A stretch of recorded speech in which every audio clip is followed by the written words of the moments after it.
Hola, buenos días a todos.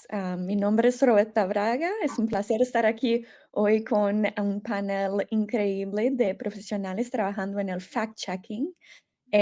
Vamos a charlar hoy sobre algunos desafíos de la industria del fact-checking. Sabemos sobre la importancia de ese trabajo, especialmente vemos esa semana, en los últimos días, lo que se pasa en Venezuela. Estamos todas trabajando en eso. Am, entonces, es un gusto para mí estar aquí con ustedes hoy.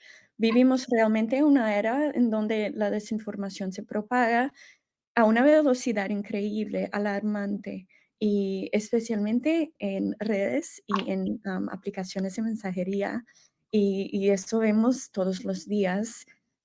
Los verificadores, como Ana María y Soledad, especialmente en nuestra región, en América Latina, han enfrentado un flujo constante de noticias falsas, pero se superan esa capacidad todos los días innovando y se adaptando, y a pesar de varios desafíos profesionales y particulares, especialmente con, em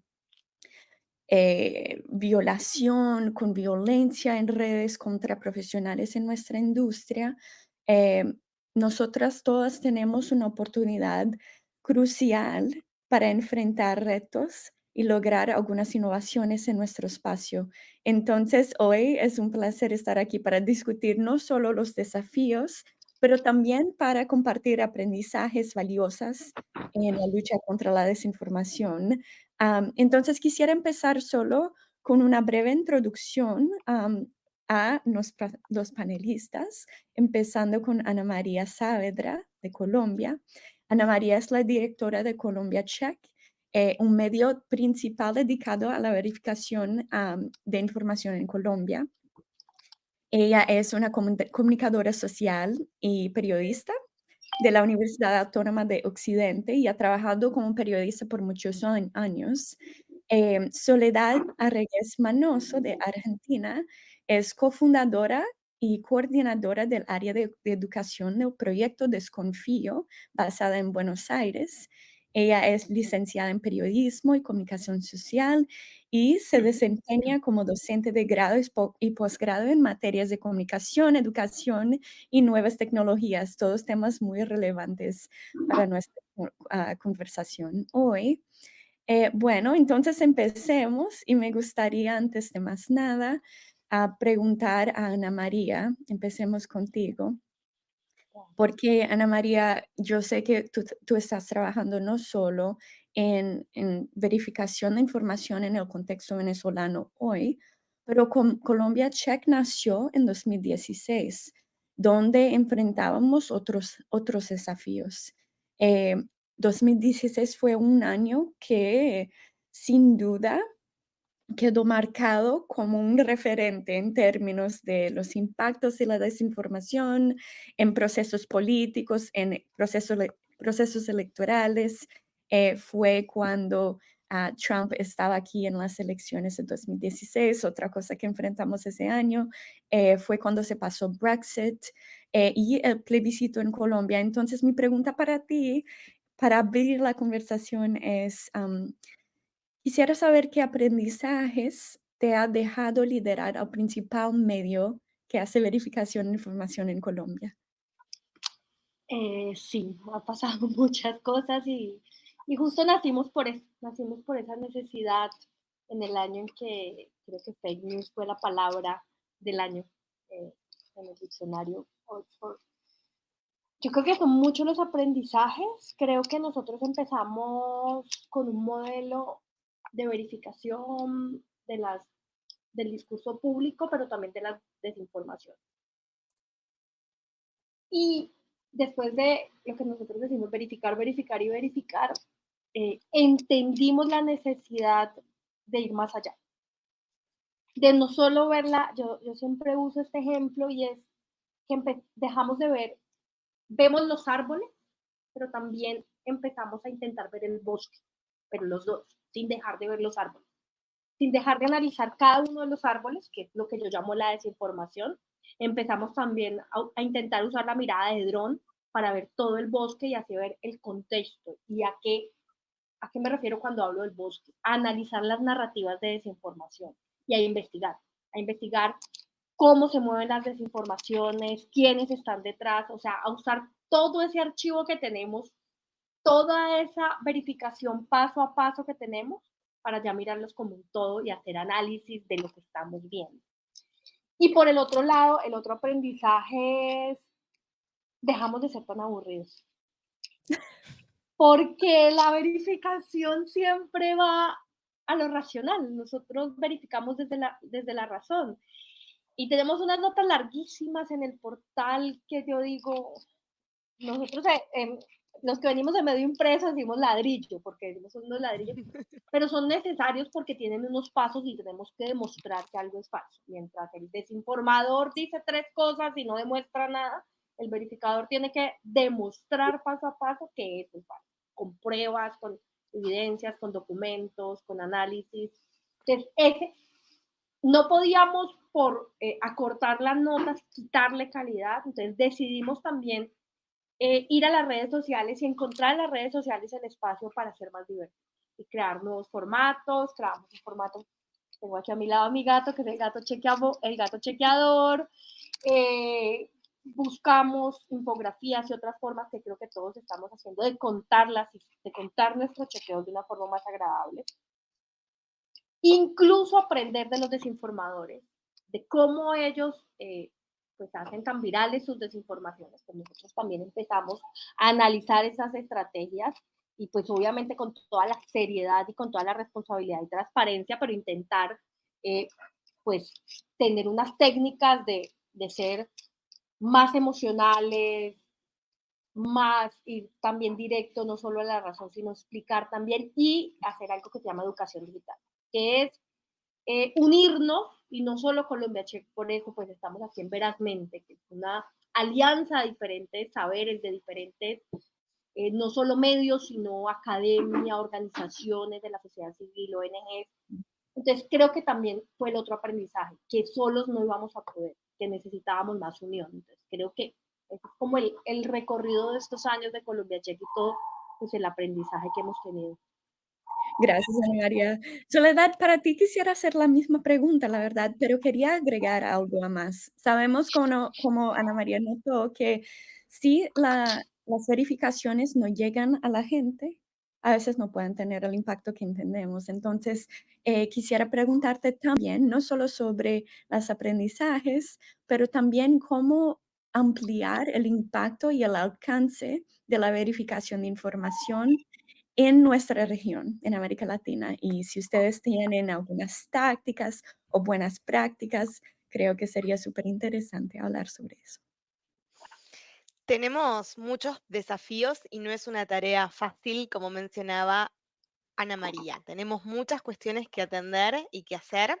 Y parte también de eso es generar este tipo de encuentros. Así que gracias por la invitación a poder realizar esta charla y poder también intercambiar estos casos, estas experiencias y aprendizajes.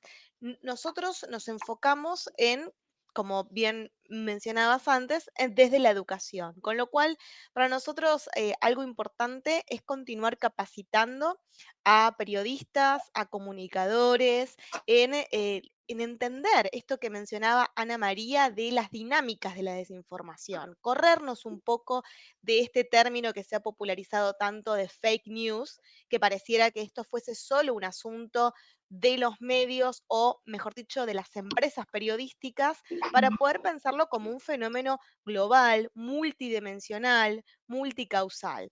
Entonces, a partir de estas discusiones, entender cuáles son los otros fenómenos que están vinculados con la desinformación, como pueden ser los discursos de odio, las narrativas estigmatizantes, que nos llevan entonces a hacer mucho más complejo la conversación pública, también lo fortalecemos con el entrenamiento en herramientas digitales.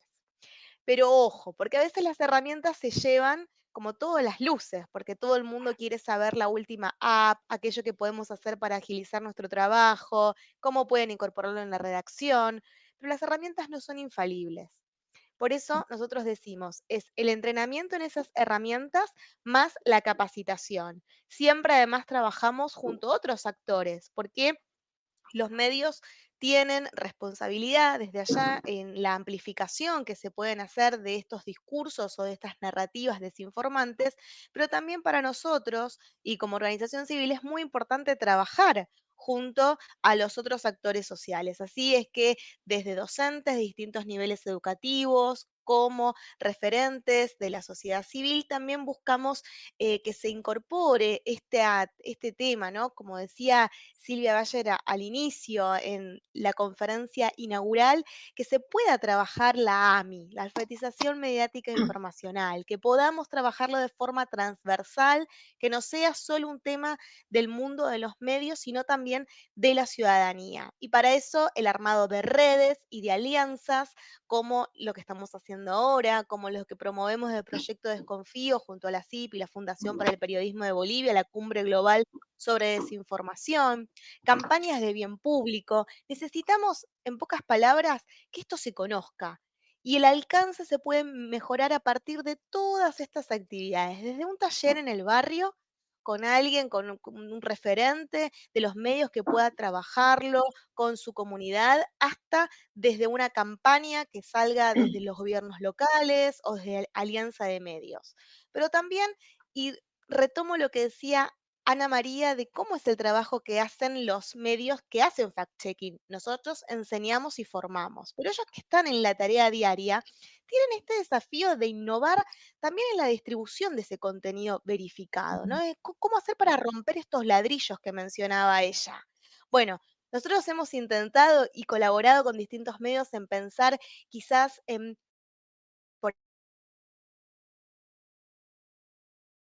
distribuirlo mediante estas redes, pensar en redes sociales, en formatos audiovisuales, un poco lo que sería fortalecer el storytelling de la desmentida.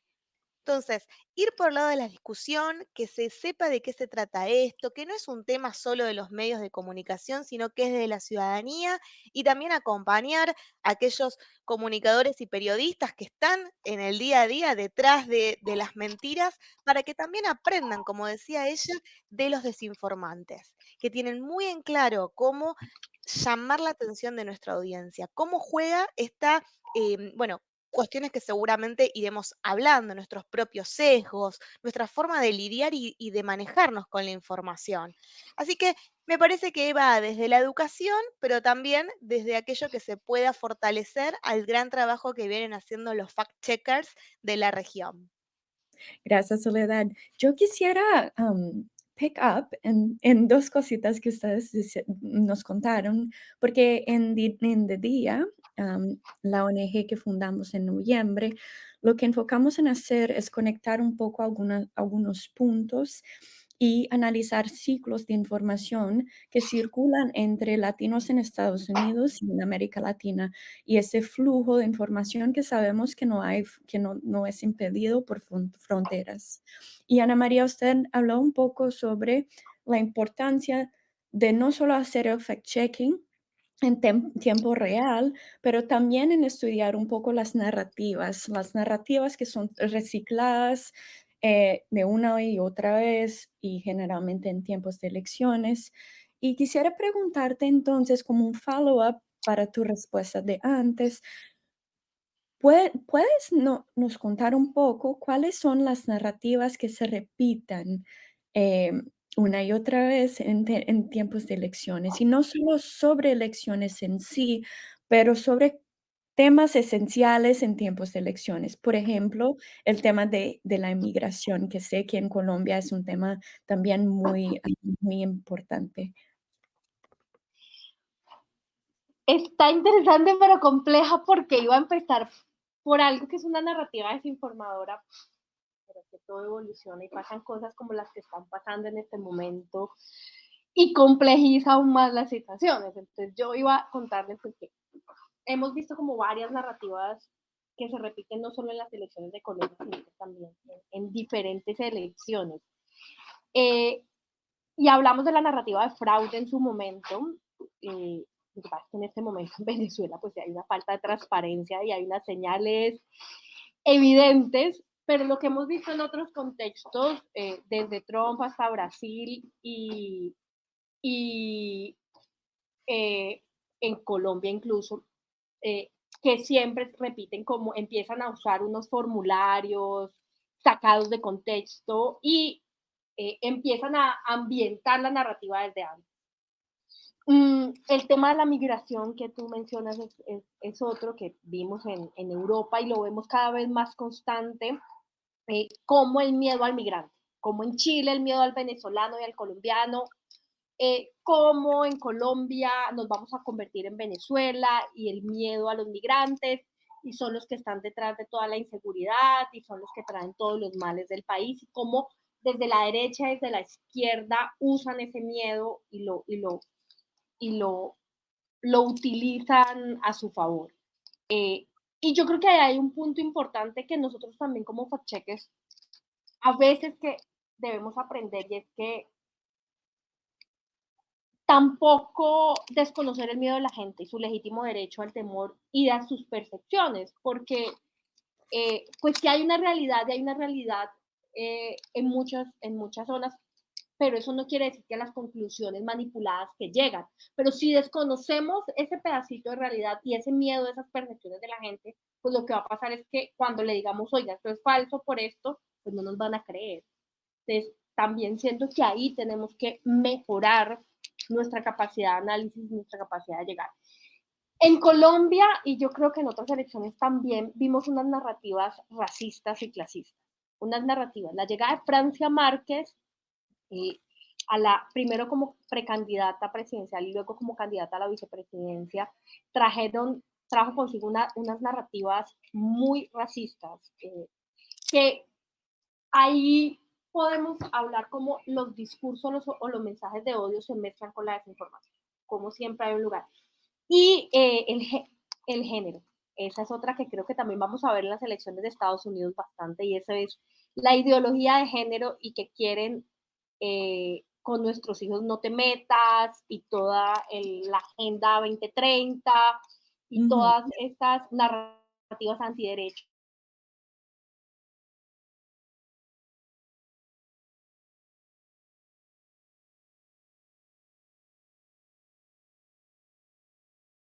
en cada país tiene unas particularidades que hace que aparte de este abanico y dependiendo también del momento, porque las desinformaciones no salen del aire. Hay estrategas que saben leer muy bien los momentos, que saben leer muy bien la gente, que saben leer muy bien las redes y saben Sí. entender los miedos, sobre todo el miedo y la rabia, y usan estas, entonces también saben en cada lugar cómo desinformar. Sí, creo que ese es un punto muy importante. En el día hemos hecho 2 encuestas de 3.000 latinos, adultos latinos en Estados Unidos, para entender un poco lo cuánto están familiarizados y creyendo en, narrativas desinformantes. Y lo que aprendemos es que la mayoría de la gente es escéptica, no es que están creyendo en todo que ven en redes, pero también la gente que ve y tiende a creer más en la desinformación no siempre son las personas con bajos niveles de educación y ni con bajos niveles de acceso. Son las personas que tienen un interés muy amplio en la política, que tienden a ser un poco conspiratorias en sus tendencias y que consumen mucha información partidista. Y creo que, Ana María, ese punto que hiciste sobre entender los sentimientos de las personas, los miedos, es súper importante. Y creo que agregaría que tenemos también que respetar la inteligencia de la gente, porque a nadie le gusta em, sentir como que si nosotras estamos diciéndolos lo que tienen que creer. Entonces creo que ese es un baile muy interesante, creo, en nuestra industria, es cómo encontrar intervenciones que pueden cambiar cómo la gente piensa y cómo interpretan información sin hacerlos sentir que son víctimas o que son menos inteligentes que los demás o cosas así. Creo que es muy delicado ese balance. Soledad, quisiera hacer un follow-up para tu respuesta también. hablaste un poco de la importancia de coordinar con organizaciones que también están haciendo ese trabajo en otros países, en otros estados. Y quisiera preguntarte si pudiera hablar un poco sobre cómo ustedes piensan en eso, cómo es el approach del proyecto Desconfía y si pudieran ofrecer algunas prácticas buenas cuando estamos trabajando con otros medios o con otros fact checkers, cómo hacer una coalición que funciona y que tiene impacto en la región. Sí. Em, Me parece que parte de el aprender a trabajar con otros y otras es justamente entender que es un asunto, un fenómeno tan complejo que requiere de un abordaje desde diferentes perspectivas. Y hay quienes lo pueden hacer y lo conocen mejor desde el mundo de los medios, pero hay quienes que lo hacen a diario desde la sociedad civil, hay quienes lo desempeñan, como estamos viendo con Ana María, desde el fact-checking. Hay entonces también aquellos que buscan desarrollar y promover políticas públicas, hacerlo desde los gobiernos locales. Entonces, creemos que primero es entender que todos, todas, cada una desde el lugar que esté, puede contribuir a la lucha contra la desinformación. Lo que tenemos que aprender es quizás a tejer estos puentes, decir, bueno, ustedes que están trabajando en este tema o que han hecho un proyecto de desinformación enfocado en educación, ustedes lo han hecho en desde los medios con sus audiencias. ¿Qué han aprendido? ¿Qué se puede también escalar? Porque entendemos que cada país tiene una comunidad diferente. Aunque hay temas o tenemos puntos en común, también hay una idiosincrasia que tiene que ver justamente con la cultura, lo propio de cómo se vinculan los medios. No es lo mismo los medios en Argentina, los medios en Brasil o los medios en Estados Unidos. Entonces, ¿cómo es que podemos también llegar a escalar proyectos o iniciativas que se han hecho en otras regiones? Para nosotros ha sido muy grato poder comenzar con las ediciones de esta cumbre global de desinformación, que ya están abiertas las inscripciones y que nos ha permitido, bueno, Ana María ha estado en una de las ediciones que nos permiten conocer qué es lo que están haciendo otros actores de la región y del mundo. Y a partir de ahí, entonces, generar conversación, y acá quiero recalcar también, no solo conversación, sino acción. Lo que nosotros buscamos es que las alianzas y las charlas como las que estamos teniendo aquí lleven a una acción concreta, un call to action, de aquellos que incluso nos están escuchando y que tengan ganas de hacer algo. Bueno, quizás hoy sea el momento. ¿Con quién se pueden unir? ¿Con quién se pueden vincular para empezar a trabajar? Porque sabemos que solos esto es una tarea ardua, es difícil y en el hecho, al menos nuestro aprendizaje es que en el poder tejer estas alianzas, yo te puedo contribuir y colaborar con lo que sé y viceversa. Y esto nos vuelve entonces en un escenario mucho más rico y ya no es tan desalentador pensar en afrontar todos estos desafíos que mencionábamos antes en soledad. Sí, claro. Ana María Soledad, quisiera ahora hablar un poco de un tema que sabemos está dominando muchas discusiones internacionalmente, el tema de la inteligencia artificial, que es súper interesante, es un mundo que está cambiando rapidísimo y que impacta mucho trabajo que ustedes hacen. Sabemos que esos avances tecnológicos hacen cada vez más difícil distinguir entre contenido real y falso. Y que ese es un problema que creo que continuará evolucionando en los próximos años. Por ahora no vemos en escala eh, la desinformación creada por inteligencia artificial, por lo menos no ahora. Vemos algunos casos aislados aquí y allí, pero eso creo que puede cambiar. Entonces, quería preguntarlas qué estrategias o herramientas están implementando sus organizaciones para enfrentar ese desafío y ¿cómo están ustedes pensando en la educación a sus audiencias para prepararlos también a enfrentar ese desafío. Y Ana María, empecemos contigo.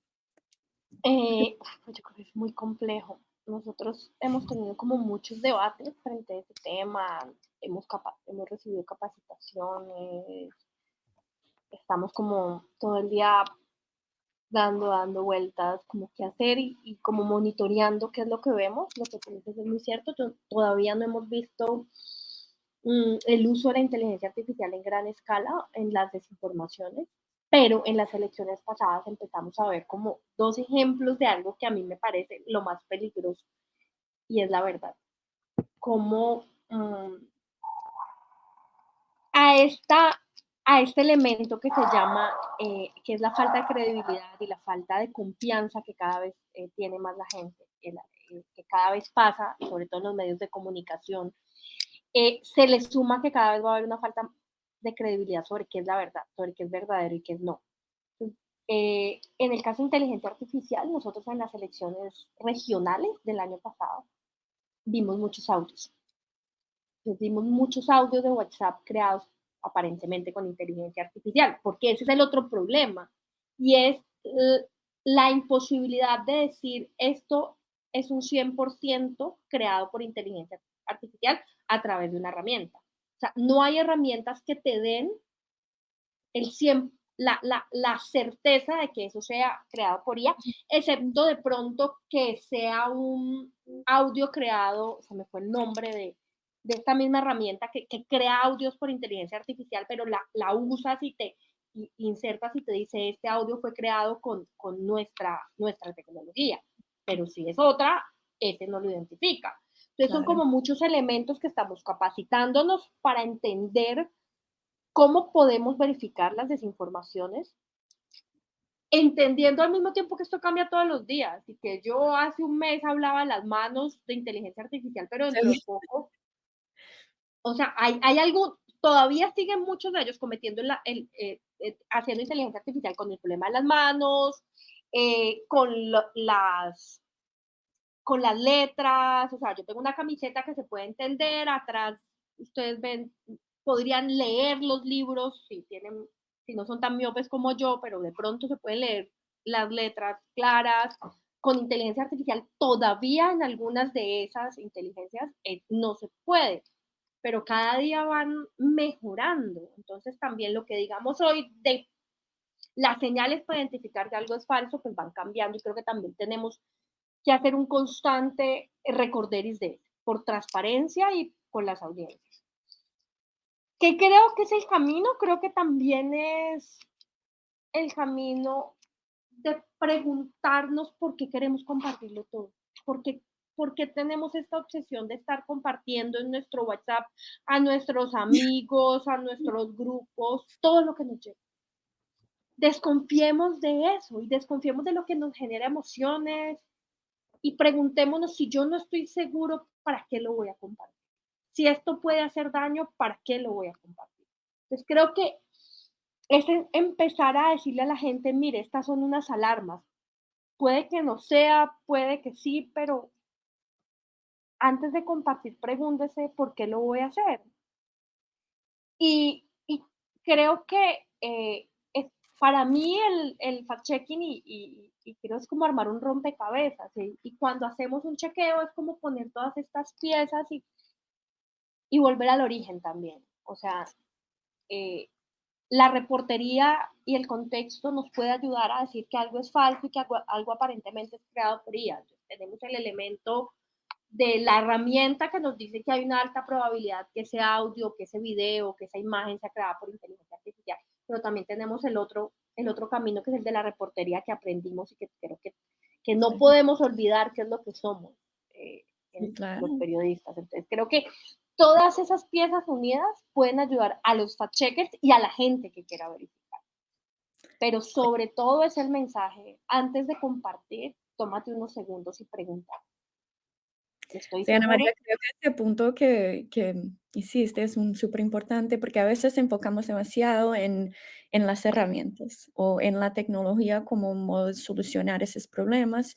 Nos olvidamos que temas psicológicos y sociales a veces son los que influyen más, influencian Ujú. más las personas, y así como las narrativas que son recicladas y que se repiten los malos actores, las tácticas también son repetidas.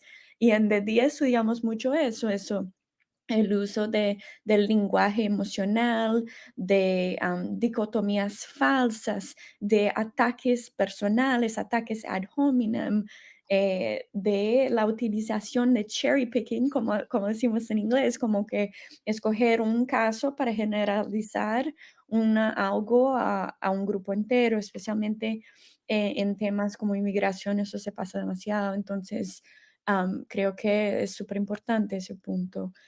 Soledad, tengo la misma pregunta para ti sobre el IA, pero también en cómo ustedes están pensando en la alfabetización mediática, que incluye también ese tema de IA generativo.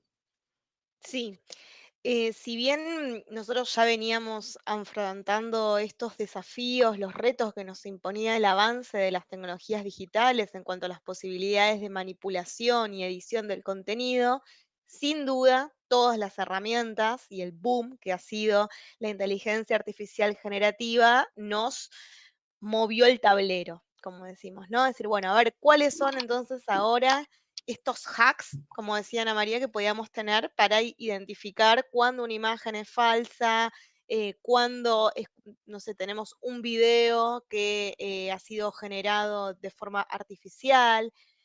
Y acá empieza entonces primero entender que estamos en otra fase. Ya no se trata de un contenido manipulado y editado donde podíamos pasarlo por una herramienta y que nos daba un indicio de cómo había sido hecho la superposición de la imagen, dónde estaba que se borró alguna parte, es decir, que podíamos analizar los archivos. Hoy estamos en la era sintética.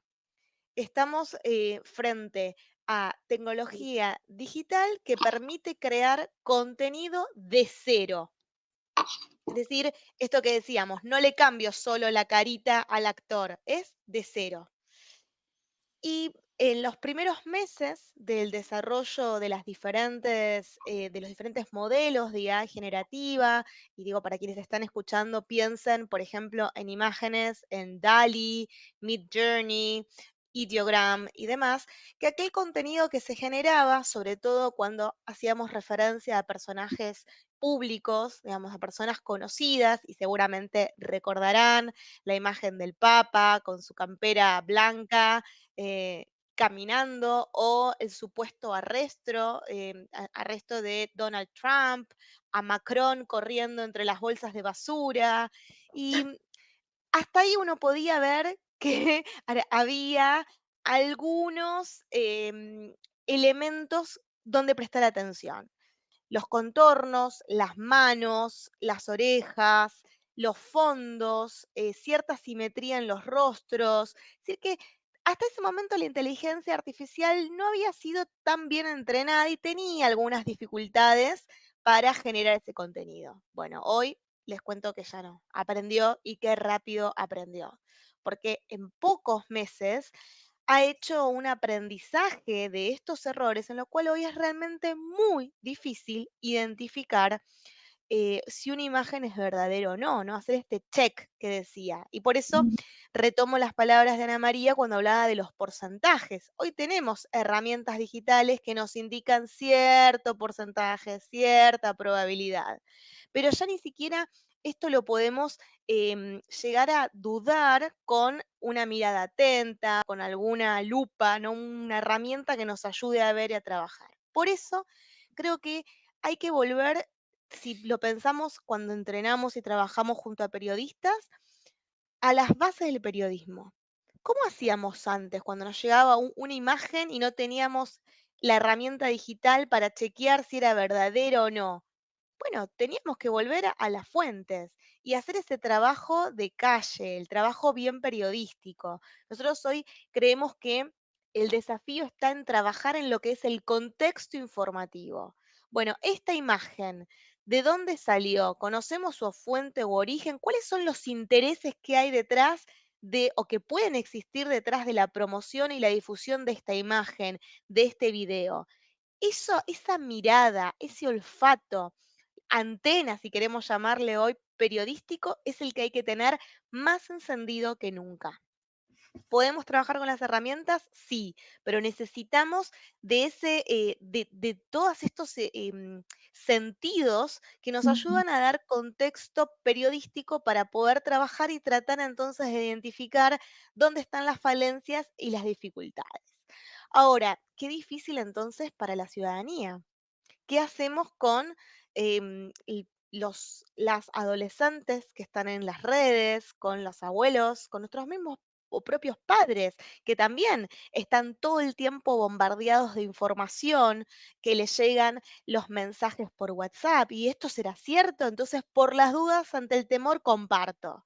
Bueno, yo digo, ahora, ante la duda, comparto, no, al contrario, si tenés dudas, no compartas, porque es muy probable que esto sea algún indicio o una campaña orquestada, alguna cadena de desinformación. Creo que frente a la inteligencia artificial y lo que vendrá, porque no sabemos qué es lo que se puede llegar a venir, es que tenemos que trabajar mucho en conocer nuestros propios sesgos, estas ujú, informaciones que nos alertan, nos llaman la atención, también reconocer que si lo dice el periodista o el medio en el cual yo tengo afinidad, no dudo, compro enseguida. Bueno, entonces ujú, el empezar de nuevo a hacernos preguntas sin que esto signifique, yo cuando hablo también de una mirada un poco escéptica, no es descreer de todo, sino el tomar distancia, esta pausa que mencionaba Ana María, que retomabas vos, Roberta, decir, bueno, ¿cómo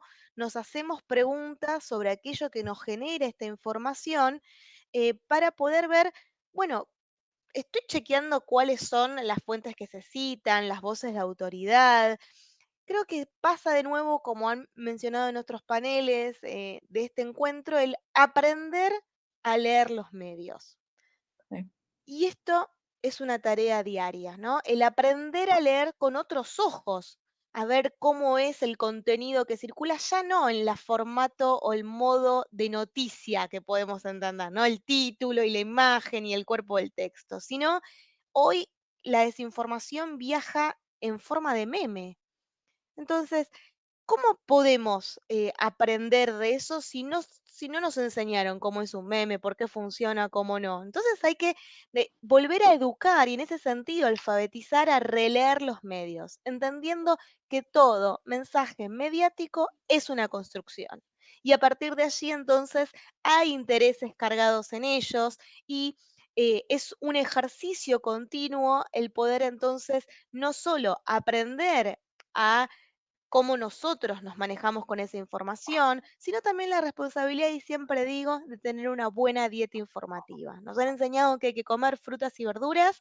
Bueno, también al momento de consumir información, consumir contenido periodístico, no quedarnos con el medio que siempre nos gusta y que va. Bueno, sí. obviamente a mí me gusta el chocolate, siempre tengo la predilección y prefiero el chocolate, pero sé que también tengo que comer frutas secas y bueno, y frutas y bueno, y acá lo mismo, ver ese contenido, ampliar nuestra dieta informativa, comparar medios, y ahí entonces quizás nos podemos acercar a identificar, estar un poco más alerta de lo que puede ser ese contenido creado de forma sintética. Soy Ah, optimista, se habrán dado cuenta, ¿no? Soy optimista, pero creo que ese es un camino que tenemos que ir transitando hasta que lleguen aquellas herramientas que nos permitan identificar lo que se conoce, bueno, como el labeling, ¿no? Que nos permita ver estos metadatos de los archivos o de los contenidos que son generados por la inteligencia artificial y conocer un poco más de estos contenidos o nuevos formatos. Yo ahí puedo absolutamente. agregar algo. Claro, claro. Bueno, 2 cosas. Yo creo que también el camino es que empecemos a hablar de regulación, no estoy hablando de penalización, Ujú, pero ujú. sí de un tipo de regulación que parta desde el entendimiento, sobre todo en nuestros países, que están muy atrasados en temas como la protección de datos o como temas o sea, estamos hablando de inteligencia artificial cuando ni siquiera hemos hablado sobre legislación de protección de datos para nosotros. Creo que ni sobre legislación de desinformación y de campañas de odio y todo eso. Pero a mí hay algo que sí me preocupa, sobre todo y que creo que va a ser muy usado, y es la imposibilidad de tener certezas o de ese juego que vamos a empezar a ver. Nosotros ya lo vimos en una pequeña escala en las elecciones regionales, y es el jugar con la verdad. Y esto fue hecho con inteligencia artificial, va a ser como el caballito de batalla o la defensa de mucha gente para ocultar denuncias contra ellos. Entonces vemos un político o una política a la que le sacan un audio que es real, en el que está negociando una coima o un escándalo sexual o algo, o acosando a alguien, y dice, esa no es mi voz, fue una voz creada por inteligencia artificial. Ujú, Entonces, ujú. entra este juego usado ya como creado por IA, eso fue creado por IA para una defensa de denuncias y de muchas cosas que sí son Sí, ciertas. Entonces entra esa posición de qué es verdad y qué no, y qué es IA, es como la nueva moda de decir. Entonces también siento que va a ser el otro lado, el lado desde la desinformación para enmascarar verdades. Y para absolutamente. complejizar más, digo, esto exactamente en un contexto de posverdad, que es lo que venimos hablando, cuando te muestro los hechos contrastables, pero yo igual creo lo que creo, ¿no? Porque mis Ujú, creencias y mis emociones se vuelven más fuertes. sí. Sí, lo que vimos pasando ahora también, y es un poco relacionado a ese tema de desconfianza y polarización, es que a veces los datos son simplemente correctos, pero interpretados de una manera fuera de contexto por un lado o el otro del sistema político. Entonces, y para avanzar como que ideologías que, que son de un lado o de otra. Soledad, Ana María, quisiera hablar un poco más de la desconfianza, pero en el contexto de la estigmatización de los verificadores en América Latina. En varios países de nuestra región, verificadores de información enfrentan entornos políticos hostiles que a veces llevan a persecución, a desacreditación del trabajo en sí. em, y entonces quería preguntarlas, ¿cómo ustedes manejan sus organizaciones esos desafíos? ¿Cuáles estrategias han implementado para garantizar y mantener la legitimidad y la credibilidad del trabajo que hacen? Y Ana María, podemos empezar contigo. Dame un- y justo estaba hablando con Daniel Moreno, que ya viene, que está intentando entrar. Yo creo que nosotros después del aprendizaje de lo que pasó con los colegas de Brasil, eh, pues tomamos como varias decisiones. Igual, creo que hay unas decisiones personales mías que las aplicaba desde antes y que siempre les digo a los fact-checkers, y es cuidado con sus redes sociales privadas. Pero es algo que yo creo que en la vida uno tiene que entenderlo, y eh, en tu red social estás abriendo la puerta de tu casa a la gente que no conoces. Y vamos a entrar en un mundo en el que vamos a tener mucha gente que nos va a atacar, que nos va a detestar, que no va a estar de acuerdo y que va a buscar dónde vivimos o cosas de eso, que también en temas de seguridad. Entonces creo que es necesario tener cuidado, pero también hasta ahora nosotros no hemos tenido unos ataques tan fuertes. Eh, entonces tuvimos unos ataques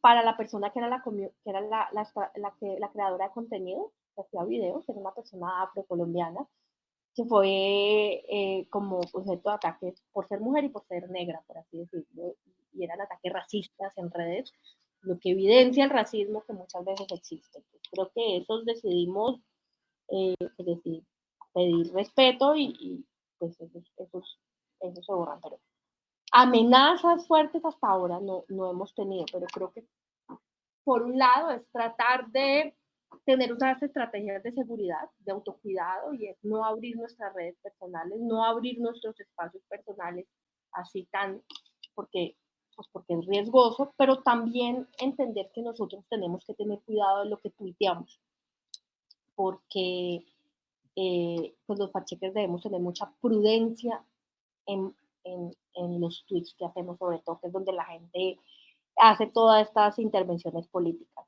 Entonces, creo que eso es lo que hemos visto, pero pues el panorama, yo creo que justo en este momento va a entrar Daniel Moreno, que, de Animal Político, que, que ellos han vivido bastante, tanto México como Brasil, el contexto de las amenazas y de los ataques.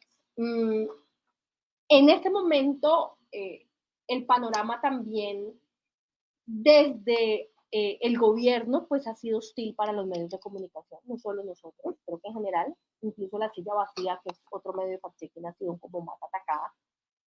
Y es un panorama hostil. A mí lo que me parece a veces, como cuando hacemos un chequeo sobre Petro, somos lo peor, somos uribistas, todo eso en esta polarización.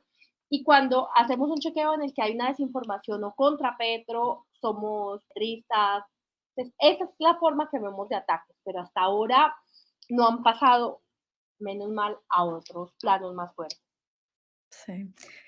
Bueno, tenemos 10 minutos hasta el final de nuestra sesión. Soledad, quisiera preguntarte lo mismo, pero agregar algo más, que es, levando en cuenta todo lo que discutimos hoy, ¿cuál sería para ti el principal mensaje que le daría a nuestra audiencia? No solo para ampliar el alcance y el impacto de la labor de verificación, pero también para los demás que están trabajando en eso también. Sí, bien. Primero, destacar que tanto Ana María como Daniel son como las personas más adecuadas para poder contestar sobre los ataques al fact-checking, que ellos periodistas como otros medios de la región realmente se la ven duro en el trabajo diario por estos ataques o agresiones que se dan de forma online. Como organización, lo que puedo decir es que para nosotros es muy importante el hecho de fomentar y trabajar en la transparencia, ¿no? En poder contar cómo hacemos lo que hacemos y que desde ya los sitios de fact-checking tienen también disponibles siempre sus metodologías y cuentan cómo es que trabajan y desarrollan o llegan a los chequeos que realizan. Así que como organización tratamos siempre de elevar nuestra transparencia, contando con una comunicación ética y responsable en cómo hacemos lo que hacemos.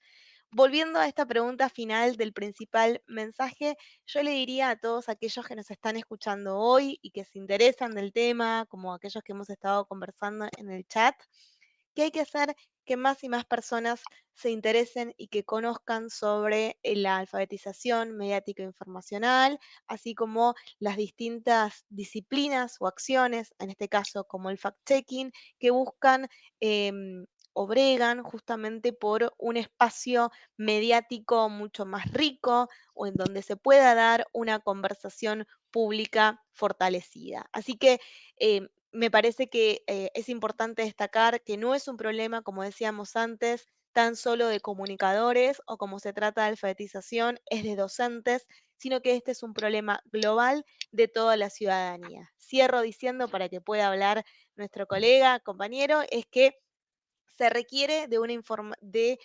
información confiable, chequeada, verificada, justamente segura, como decimos, para poder tomar decisiones y participar activamente en nuestras comunidades. Lo que nosotros queremos con promover esto es justamente una mejor y mayor ciudadanía, vida democrática fortalecida. Sí, claro. Bueno, gracias, Soledad. Daniel, bienvenido. En los últimos Gracias. minutos que tenemos hoy, quisiera presentar a nuestra audiencia a Daniel Moreno. Es el director de Animal Político, trabajando desde México. Y Daniel, la última palabra entonces será para ti. Quisiera preguntarte una pregunta más amplia, que ¿cuál sería para usted? eh, con tus años y experiencia que tienes trabajando en esa industria, trabajando en elecciones en México y con todo que se ha pasado en los últimos años, ¿cuál para ti sería un mensaje principal que le daría a nuestra audiencia para ampliar el alcance de la verificación o un aprendizaje que tiene para compartir con otros periodistas o verificadores que estén trabajando en ese ramo?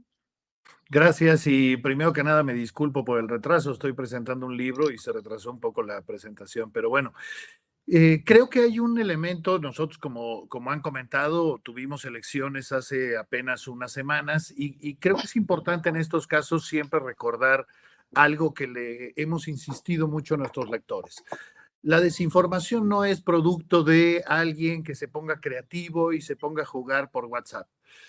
Lo que está perfectamente claro es que consultores, candidatos y partidos políticos son quienes financian específicamente la desinformación, quienes la usan políticamente para combatir a sus adversarios, pero sobre todo para descalificar a sus adversarios, son estos, los consultores, los candidatos y los partidos que invierten además recursos públicos para desinformar. Una desinformación que, como además lo sabemos y como se ha comentado, está orientada básicamente, insisto, a afectar al otro. Más que promover que voten por ti, lo que hacen es promover que no votes por el otro. Y esto finalmente solo genera polarización y creo que en la democracia sobre todo genera un daño en específico, que es que entre más personas estén instaladas en los extremos de la opinión pública, más difícil es la conversación, más difícil es la construcción de acuerdos y eso, insisto, tiene un daño en particular. Hace un momento comentaban ustedes sobre posibles sanciones. Yo soy un convencido de que tiene que haber sanciones a partidos, a candidatos y a consultores. Creo que por desgracia la clase política de repente dice hay que sancionar a quien distribuye y eso por supuesto me parece un error. Hay que sancionar a quienes la generan, a quienes la usan como una estrategia política. Porque frente a la desinformación, frente a la inversión económica que se hace, y sobre todo en América Latina, en donde el acceso a la información confirmada y corroborada no es un bien para todos, creo que el daño es mucho más grande. Y creo que la alternativa termina siendo para todos la educación digital, ¿no?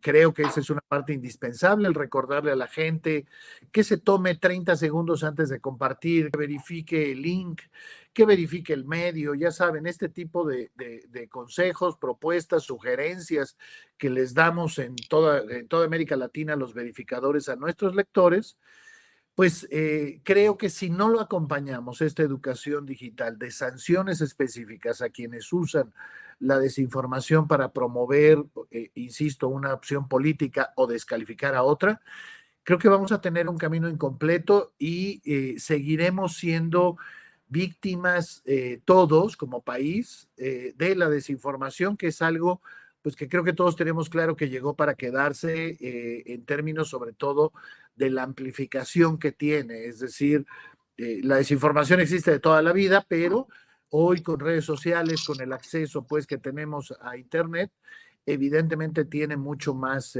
fuerza y genera mucho más daño.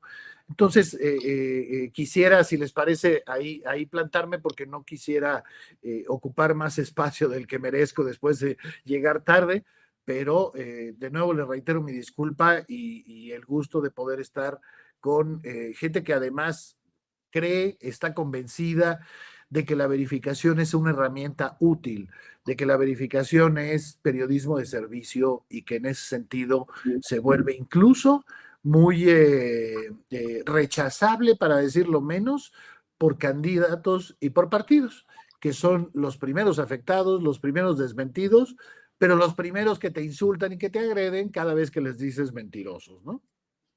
Absolutamente. Gracias, Daniel. Al Bueno, contrario. tenemos 1 minuto, creo. Entonces quisiera solo agradecerlos mucho por el tiempo, por la perspectiva. Yo sé que ustedes han innovado, han cambiado, se ha adaptado muy en los últimos años en tu trabajo, porque realmente esa industria evoluciona cada segundo, como estamos viendo. Entonces, gracias por todo lo que hacen todos los días. Y como empezamos hablando de Venezuela, sé que todos los medios en Venezuela ahorita, también los verificadores están trabajando en eso y continúan trabajando en eso. Y sé que varios de ustedes también están involucrados en apoyar ese esfuerzo.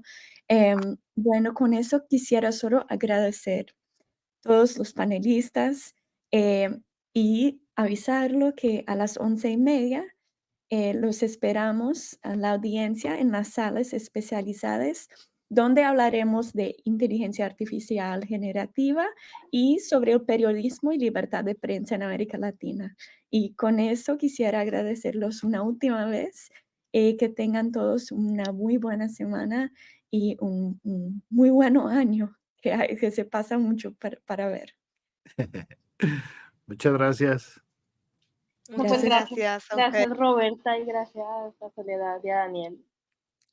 Un gracias a gusto. todos. Buenas tardes.